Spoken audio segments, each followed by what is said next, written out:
Hi hello నమస్తే. Finally the most awaited sequel అయిన Deadpool and Wolverine movie థియేటర్స్లో మన ముందుకు వచ్చేసింది.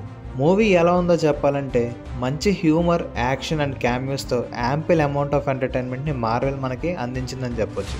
మరి అలాని ఈ మూవీ తోపు కేక మార్వెల్ మొత్తానికి కంబ్యాక్ ఇచ్చిందంటే ఒక విధంగా నో అనే చెప్పాలి. అది ఎందుకో ఇప్పుడు చూద్దాం. ఫస్ట్లీ ఈ మూవీ పాజిటివ్స్ గురించి మాట్లాడితే మెయిన్ క్యారెక్టర్స్ అయిన మన డెడ్పూల్ అండ్ వాల్వరిన్ వాళ్ళిద్దరి మధ్య ఉండే సీన్స్ అయితే డెఫినెట్గా మనల్ని ఎంటర్టైన్ చేస్తాయి. ఇంకా ప్రతి మూవీలో ఉన్నట్టే డెడ్పూల్ కూడా ఫుల్ ఆఫ్ కామెడీ టైమింగ్తో మంచి లాఫ్స్ని తీసుకొచ్చాడు. చాలా ఇయర్స్ తర్వాత వాల్వరిన్ని మళ్ళీ బిగ్ స్క్రీన్స్ మీద చూస్తున్నప్పుడు ఇది కథరా మనకు కావాల్సింది అనిపిస్తుంది. Mainly action sequences full on fire మీద ఉంటాయి. ఒక్కో క్యామియో కూడా మనల్ని సర్ప్రైజ్ చేస్తూనే ఉంటుంది. Deadpool fourth wall breaking scenes అయితే చాలా బాగుంటాయి. ఒకవేళ మీకు దగ్గరలో 3D వెర్షన్ అవైలబుల్ ఉన్న థియేటర్లో ఉంటే 3Dలోనే ప్రిఫర్ చేయండి, ఎందుకంటే 3D ఎఫెక్ట్స్ చాలా బాగున్నాయి.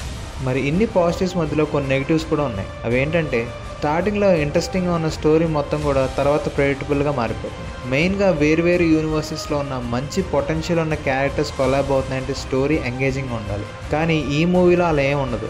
మూవీ రన్ అవుతుంది, స్టోరీ ఫన్తో ముందుకు వెళ్ళిపోతుంది అనిపిస్తుంది. Next coming to VFX work అయితే వర్స్ట్గా ఉందని నేను చెప్పను, కానీ ఇంకా బెటర్గా ఉంటే బాగుండు అనిపించింది. సో ఇది గైస్ నా సైడ్ నుండి రివ్యూ. నెగిటివ్స్ అండ్ పాజిటివ్స్ ఎలా ఉన్నా మన డెడ్పూల్ అండ్ వాల్వరిన్ కోసం అయితే ఖచ్చితంగా ఒకసారి చూడాల్సిన మూవీ. ఫైనల్లీ ఈ మూవీకి నేను ఇచ్చే రేటింగ్ 3.25/5.